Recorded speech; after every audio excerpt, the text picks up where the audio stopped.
It is greater than a fear that stalks the earth, because it is a fear that haunts the mind, without shape, without form.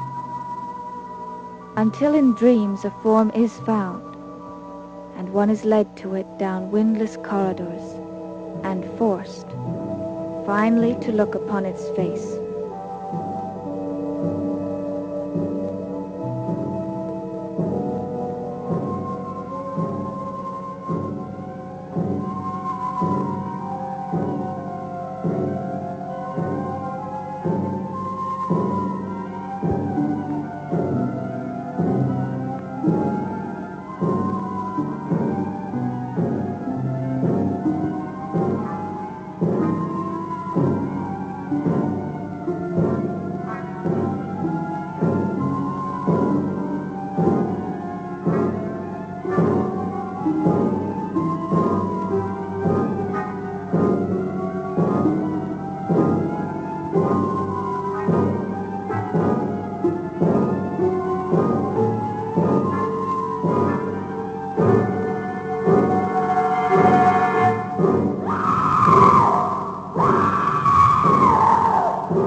Joe, please answer. Please answer. Hello? Joe, it's Maggie. Maggie, what's the matter? You sound a little strange. Joe, I need you. Please come right away. Please. What's happened? I can't talk now. Please come right away. I'll be right there. Hurry, please.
Double brandy and a bourbon. I really don't need a drink. That's what you think. Joe, I'm sorry. I'm really sorry. For what? For not realizing you need a drink? For acting this way. It just isn't like me. Well, I know. That's why I know something pretty frightening must have happened to you. But when I tell you about it, you'll think I'm really being silly. You let me be the judge of that. I had a dream. A dream? I told you it would sound silly, but it was so real. It scared me so much, even remembering it. All right, wait till you had your drink, huh? Oh, this is ridiculous. I'm not a child, Joe. I shouldn't even have called you. Well, I don't agree to that. Come on, now, sip this slowly.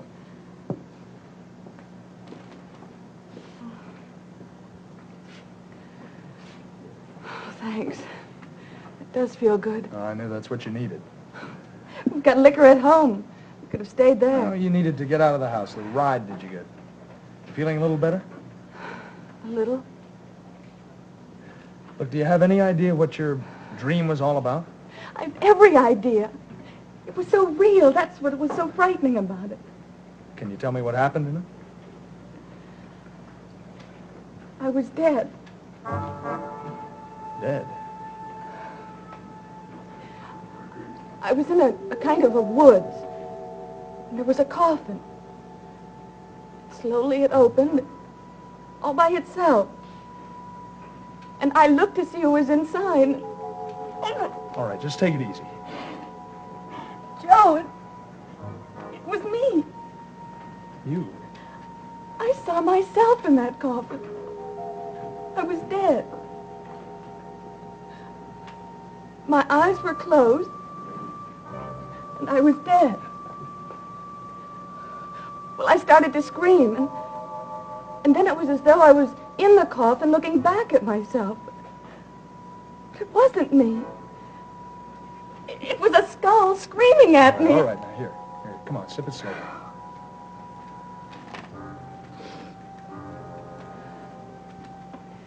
At first in the dream, I wasn't afraid. And then all of a sudden, for no reason, I started to get afraid.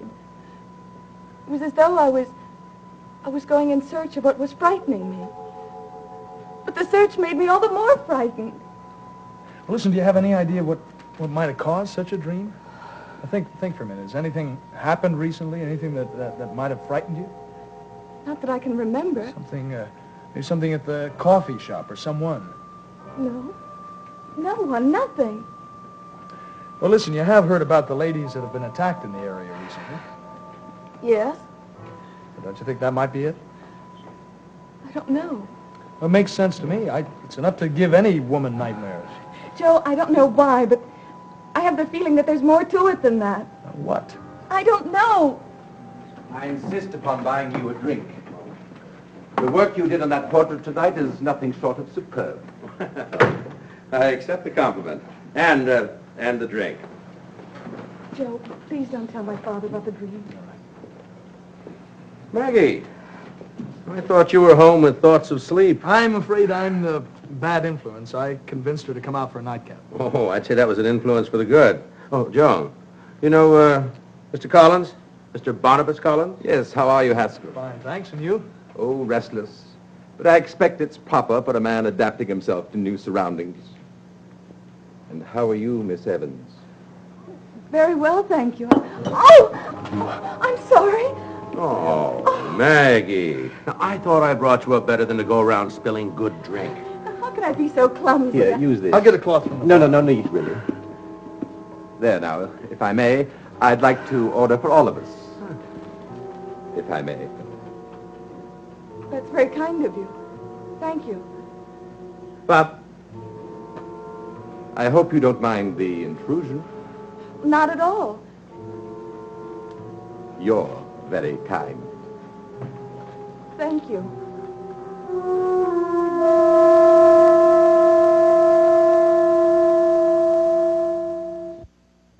Maybe I should do all my painting at night. I seem to work a lot better then.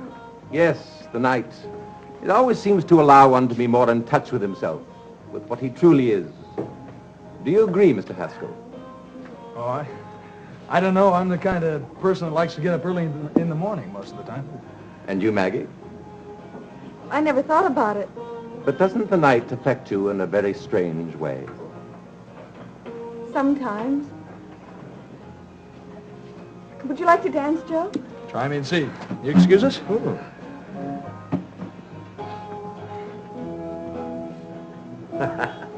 Well, I'd say the night affects her in a very special kind of way. You realize, do you not, what an extraordinary daughter you have? Oh, I realize it, all right. I spoke just now of the night affecting us in a personal way. She doesn't need the night. She's always the same person. Kind, generous, gentle. And a little temperamental sometimes, too. You know, you gotta give her that credit. Oh, I do. You know, no woman is worthwhile without a little fire in her veins. I'm sure.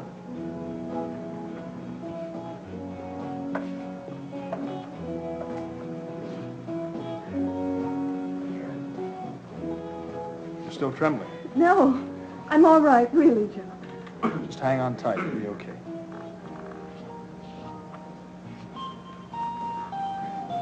Still, I'm afraid I'm not very good company. No complaints from here. Joe, what would I ever do without you? Well, for one thing, you'd look a little silly dancing all by yourself. Haskell is a very fortunate man. If it were my nature, I'd envy him. Oh, come on, there's a little envy in all of us. Well, perhaps it's overwhelmed by the better instincts your daughter inspires in all of us. Oh, no, you got out of that one all right. No, I'm perfectly serious. Maggie does seem capable of bringing out the best in oneself. Well, yes, if I didn't know you better, I'd say that you were getting interested. Interested, of course. Involved, of course not.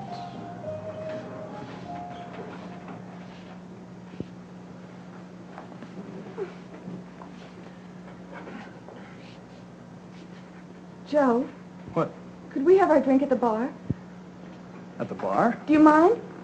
Well, no, if your pop won't think we're being rude.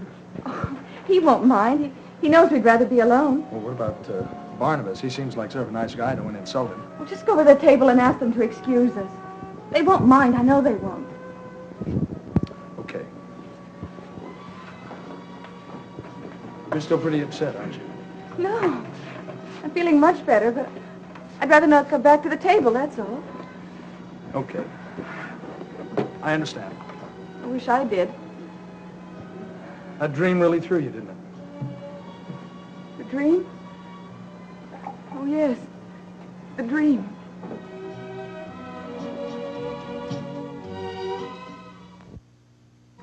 No. This one's on me. Bob, put it on my tab, will you? Listen, why don't you let me buy you another one of those brandies, huh? No, thanks. I think you need it, Mag. No, I'm Hello, feeling... Joe. Hi, Maggie. Hi. Hi. Hope I'm not interrupting. I just dropped in for a nightcap. Oh, please join us if you want to. Hey, look, Maggie, I'm the last guy in the world to worry about manners, but I did just tell your father and Barnabas that we wanted to be alone. What's it going to look like? Barnabas? Barnabas Collins? Is that the man sitting with your father? Yes. I've wanted to meet him for a long time. I wouldn't join you now, even if you asked me. I don't get it. What'd you do, have a fight with your old man that I didn't know about? Of course not. Well, then why don't you want to go over and sit at that table? It can't be because you wanted us to be alone. Do I have to make sense all the time? No, but you just make me a little curious, that's all. So you don't have anything against Barnabas, do you? Oh, you know better than that. Well, then what is it? I don't know. It's nothing. Can't we just have our drink? Sure.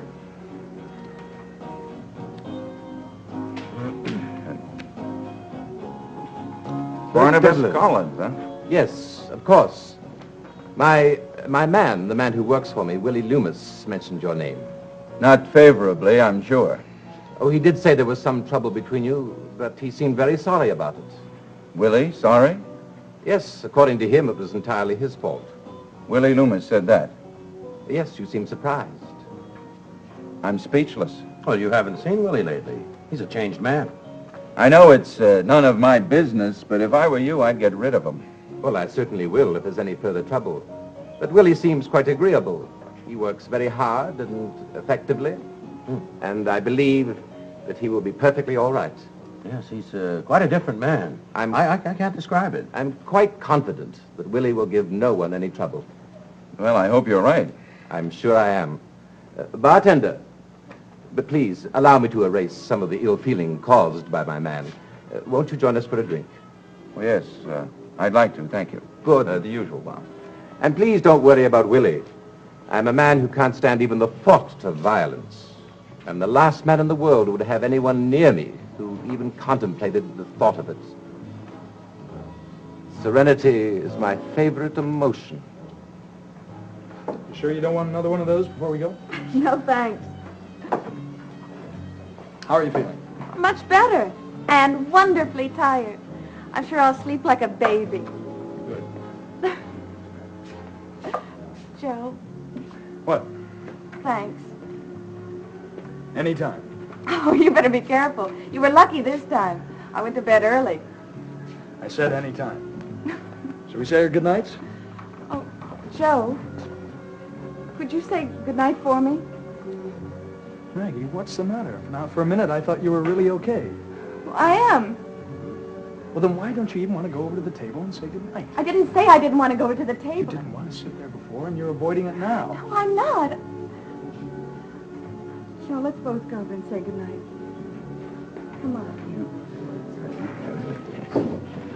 We just came over to say goodnight. Oh, well, I'll see you in the morning. Good night. Good night, Maggie. Good night, Joe. Good night. Good night, Mr. Haskell. Good night, Maggie. Good night. Sweet dreams.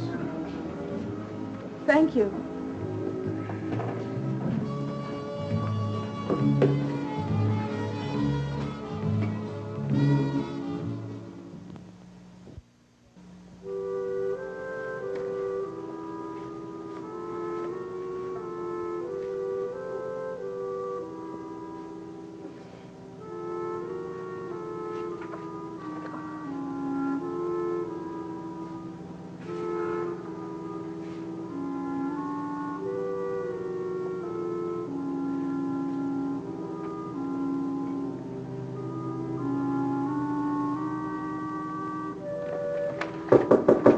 Maggie? Oh. You late? Pop, come on in. Oh, I thought you would have been asleep hours ago. I saw the light under the door. I started to read. I guess I got interested. Oh? Well, but not interested enough to hold the book the right side up. What's the matter? Well, I guess I'm just not tired. Well, you look tired. Something wrong? No. Oh, you and Joe, did you have a little fight or something? Hmm? No, believe me. Nothing's wrong, Pop. You sure? Honest, Pop. Well, why don't you get in bed and try to have a little sleep, huh? All right. I know you're a little bit old for it, but would you like me to tuck you in? Hmm? Thanks, but I'll be all right. You sure? Maggie, now what's wrong? Come on. You're acting just like you did when you were a little child, when you used to have nightmares. Nightmares? Now, that would be silly, wouldn't it? To be afraid of bad dreams like a little child? You're still my little child. You're my little Maggie. Now, if you're afraid of anything, I want you to tell me about it. There's nothing to be afraid of, Pop. I'm not afraid. Good night. Good night, Maggie.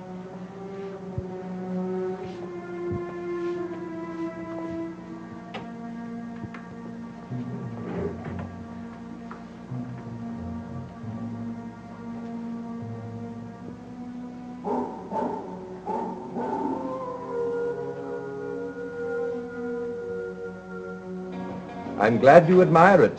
It has quite a history, you know. Family heirloom. Yes, dating way back. Looks like it could have been a weapon originally. Really?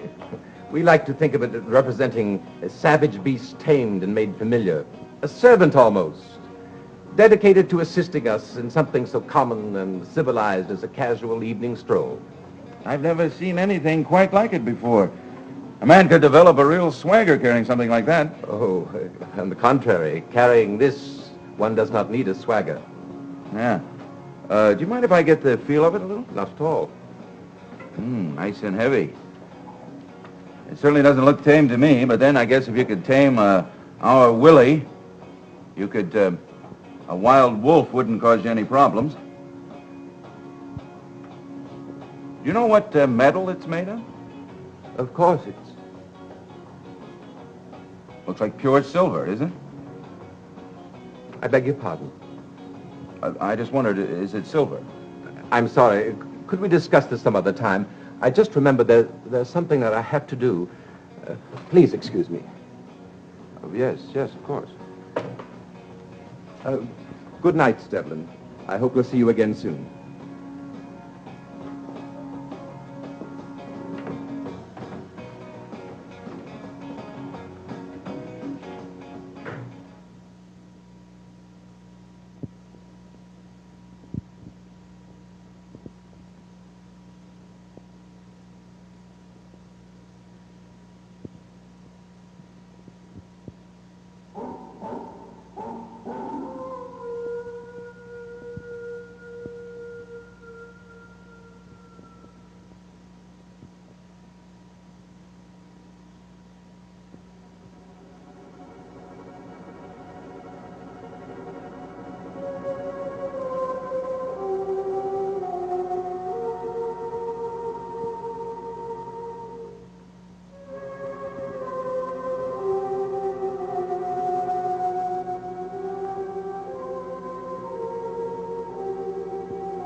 Dark Shadows is a Dan Curtis production.